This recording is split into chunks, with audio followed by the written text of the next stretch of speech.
think a lot of people view FDA as a gatekeeper to keep bad stuff out. And I think the real mission is to do what we can to get these devices, these technologies, to patients in the most efficient way possible.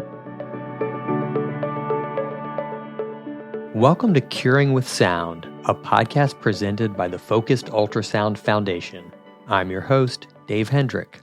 Dr. Matt Myers is a research physicist who spent more than 30 years at the U.S. Food and Drug Administration, where he helped develop tools to evaluate emerging devices and applications, including focused ultrasound. He now leads Puente Translational Sciences, where his research aims to help accelerate the path to market for therapeutic ultrasound devices and procedures. In our conversation, Dr. Myers sheds light on lesser-known aspects of the regulatory landscape, describes his impactful work, and shares his thoughts on emerging applications for therapeutic ultrasound. Dr. Myers, welcome to the Curing with Sound podcast. Thanks. So a two-part question. How did you get into acoustics? And then how does that lead to ultrasound, or in our case, focused ultrasound? Right. So when I first came to FDA, I was doing modeling of fluid flows and some other transport phenomena like heat transfer. And when the first submission for a therapeutic ultrasound device came to the FDA, that was in uterine fibroids, there was a problem in the initial clinical trials where the patients were experiencing pain. And the reason was that the sacral bone was being heated by the beam, and nearby is the sacral nerve, and the heat would diffuse over to the sacral nerve and cause pain. And so the FDA people involved in the submission came to me and said, can you develop a model that will enable us to say how far the ultrasound focus has to be from the bone in order to avoid this? And so I was able to do that and prescribe the limits of the procedure for the first focused ultrasound submission. And I just really enjoyed it and got involved in all sorts of ultrasound stuff after that. That's so interesting. You are present at the creation of the first FDA approval in the U.S. is what I'm hearing. Right. Yeah, I should say U.S. Sorry. There are other things going on in other parts of the world, but that was the first in the U.S. Yes. And you're an example of one of these people working behind the scenes that many of us may not think about when we see these regulatory approvals come through. Right. There's a lot of people that are surprised at the diversity of stuff that happens at the FDA, especially in the research area. How did you or do you view the FDA's mission?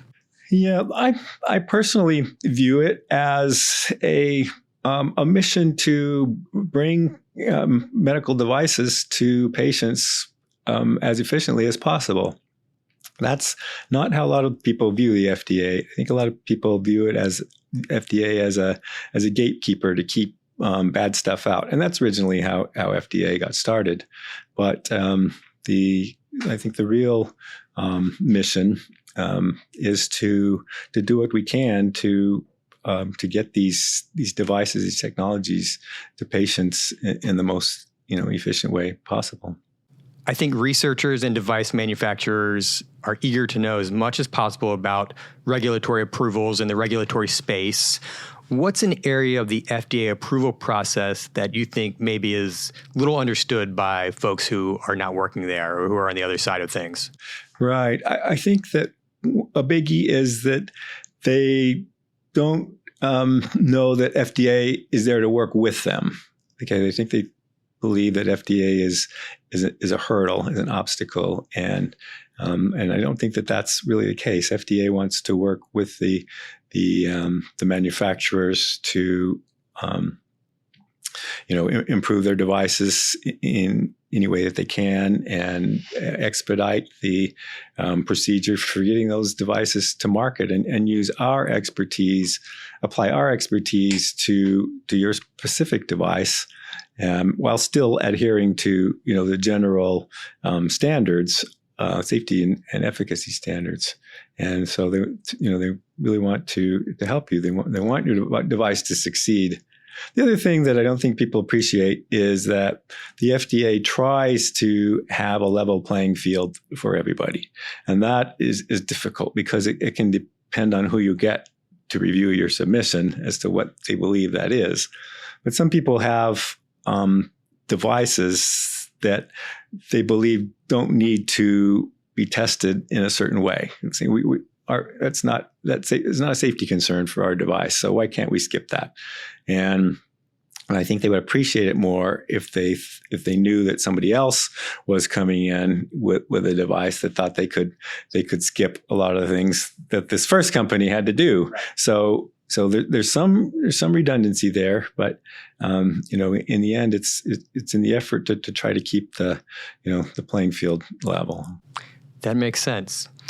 So we're here at the Focused Ultrasound Foundation in Charlottesville, but you have been involved in a range of pursuits of the FDA over your career.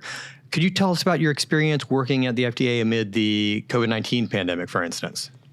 Yes, that's a fascinating story. I was doing all therapeutic ultrasound at the time, and the FDA management came to me and said, stop what you're doing. We need to formulate an FDA statement, an FDA policy about what should be done with regard to devices, mostly personal protective equipment, in the midst of this pandemic. What is our stand? And the reason they came to me is because years earlier, 5 or 6 years earlier, I had done some work with the personal protective equipment and studying the efficacy of limiting disease transmission with influenza, and we published some of that. And then when COVID came along, nobody had done research in COVID. And so what people did is they did literature searches, and they found our previous work, and they cited it, and they called us, and I got called by both Fox News and CNN. Oh my gosh! So that's when you know that your research is good, when you get called by both ends of the spectrum, and so they were asking us, what do we do, and so the notoriety for that influenza work, the number of citations was only moderate, but there's some places that count other types of notoriety as well, and some of them even include tweets. And if you include the number of tweets, I mean, we had something like 5,000 or 6,000 tweets, people arguing with one another about how effective face masks are, and one side or the other would cite our work in the influenza case. So, and it was very exciting time. And I mean, one thing I will say that really impressed me is that the interns that I had that were working in therapeutic ultrasound, they completely converted to doing risk management with regard to the spread of epidemics. And Jenna Osborne here, who's here right now, was one of them. And she just did an incredible job. She knew nothing about this type of infection dynamics. And within a short time, just weeks, she was doing modeling in that area. And we were able to contribute quickly to help people understand with regard to interventions that had been done already. What could they have done differently that would have perhaps slowed the growth of the epidemic? And that's important because these things always come back. You can have different surges, so you want to know what did I do? You want to know retrospectively what could we have done differently, and people in another location can learn from it because they haven't been hit yet. Sounds like an all hands on deck moment at the FDA in 2020. Mm-hmm. It really was, especially for those of us who have done infection control modeling before. Right. You left the FDA in 2025 to form Puente Translational Sciences. Can you tell us about the company and why it may be of interest to the focused ultrasound community? Yeah, so I started Puente to really sort of attack these research problems that I identified in the last few years at FDA, and I think the therapeutic ultrasound community would be interested in them because they came from the heart of the process, of the commercialization process. They're hurdles that I saw at the FDA, things that are keeping devices from being commercialized as efficiently as they could.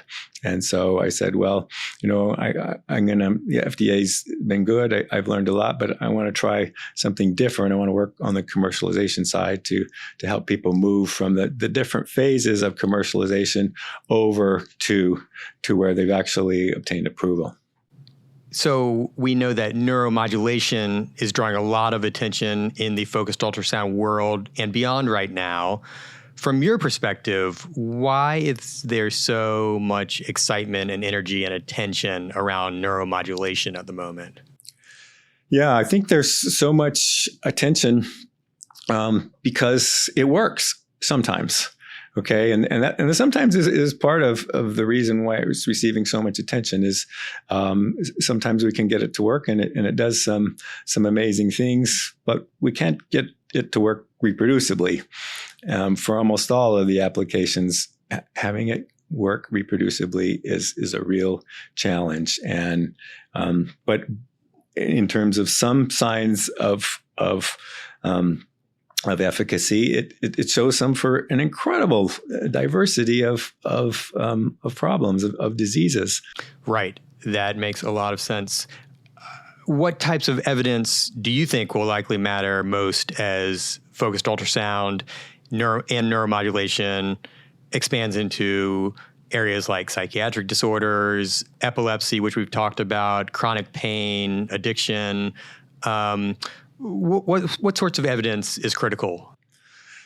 I think one important piece of evidence is a standard reporting of the different parameters that are being used.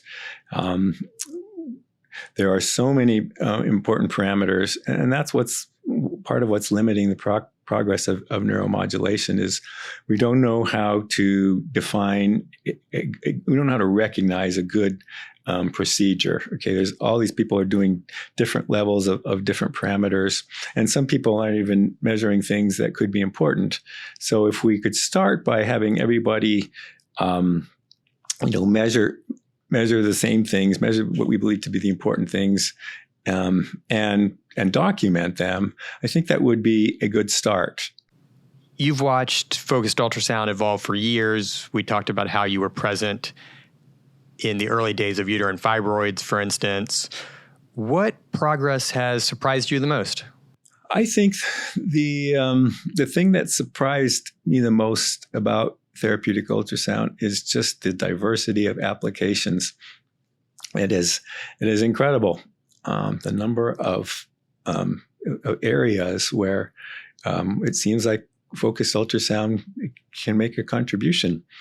And I think it's going to continue for some time to come as these technologies that show promise develop. So yeah, I think it's really the diversity. You've been a colleague and a mentor to a generation of researchers in the space, including some folks who work here at the Focused Ultrasound Foundation. How would you advise an emerging researcher or doctoral candidate today who might be interested in the focused ultrasound space? Is there an area that seems particularly compelling or maybe potentially unexplored? Yeah, there's a lot of interesting areas. But one thing I would say is what is really interesting and novel today could change by the time the student is finished.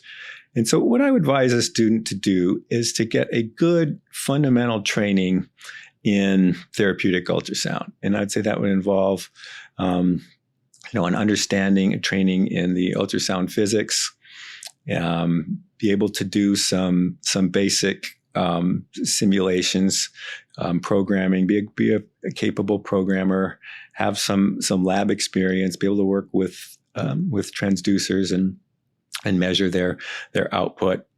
And then, of course, you would have a specific area for your dissertation. And I don't think it's so important what that is, but it's part of your general broad training. And then I think the person would be ready to move into, whatever areas are available at the time. And I'd say right now, there's so many exciting ones for people that are finishing right now. Of course, neuromodulation is one. Immunomodulation, we've done some of that for the Defense Department. That's a really exciting area. Working with this vagus nerve and the spleen. That's really exciting. Wound healing. That's another biggie.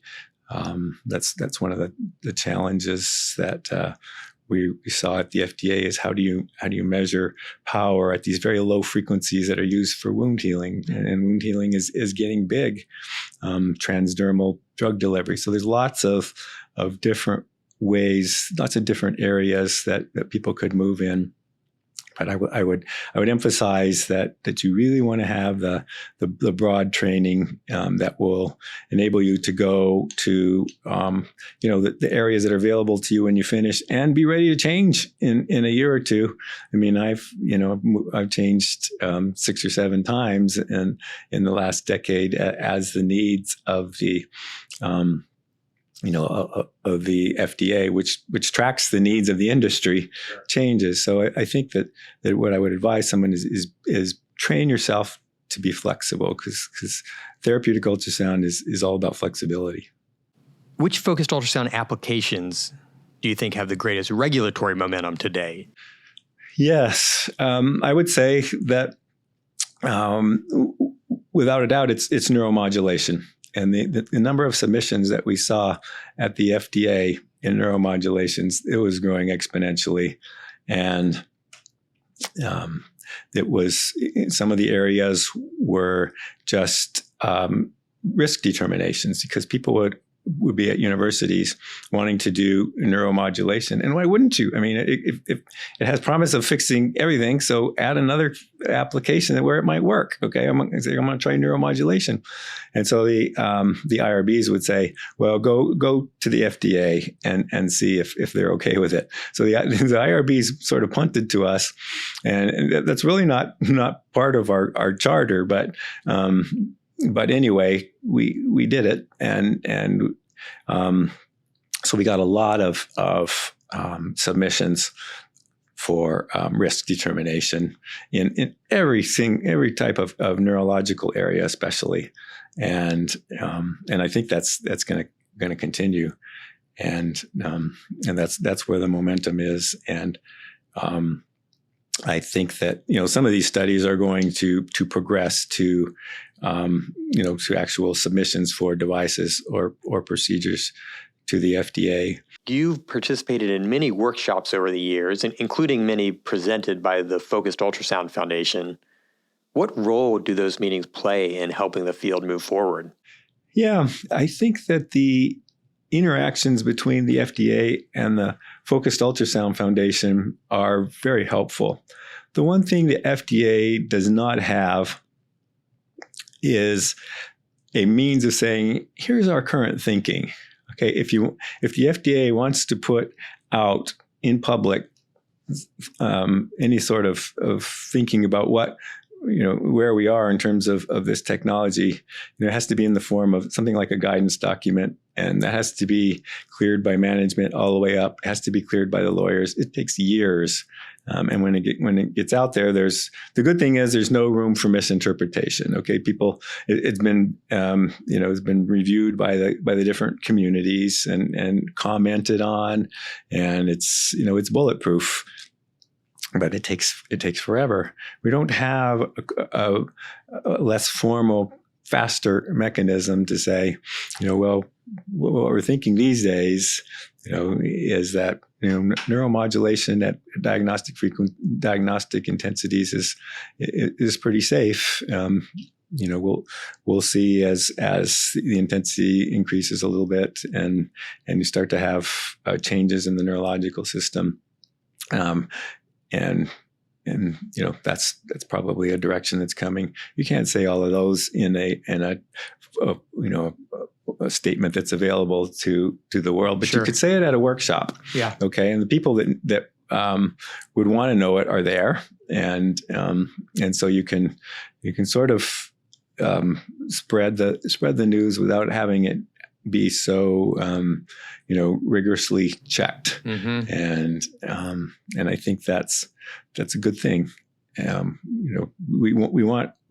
There is a need for formal guidance documents, to be sure, but I think there's need for shorter term guidance. It's forbidden to use the word guidance when you're at FDA because it means one thing, and that means the lawyers have to be involved. Right. But I'm not at the FDA anymore, so I can use a more casual definition of guidance. The scientists can give advice, guidance, opinions in these workshops. That I think that's helpful, and I think the field moves well that way. And is that a role that you have played over the years? I try to. There are times where I was invited to workshops where I didn't know enough to to provide any advice, but it was still good because I could take back to the FDA knowledge about what's coming to us, and so we could be prepared for when we would get submissions in a given area, and we can educate ourselves and maybe even start a research program in that area. So it's very helpful to be at the workshops, even if we're not very knowledgeable in those areas. And sometimes the area is more mature, and we have opinions and we can share them. Excellent. What does focused ultrasound mean to you? I think to me, it just means, it's a sign of hope, really, in medical technologies. I think that there's so much that it can do and benefit people. And that's kind of why we're in this business. I mean, sometimes, you can lose track of it, including in the research area. You get really focused on what you're doing, and after a year or two, say, is this benefiting anybody? But I think with focused ultrasound, it's easier to keep the end product, the benefit to patients in mind. Excellent. Well, Dr. Myers, you have a unique and valuable perspective. We're so excited that you joined us today. Thanks for coming on the podcast. Thank you. This episode of Curing with Sound has been presented by the Focused Ultrasound Foundation. If you'd like to learn more about Focused Ultrasound or the Foundation, visit our website at fussfoundation.org. You can also sign up for our newsletter, News Digest, and follow us on social media. Be sure to subscribe to the Curing with Sound podcast so you don't miss the latest information on Focused Ultrasound. We would also be grateful if you would rate and review the show.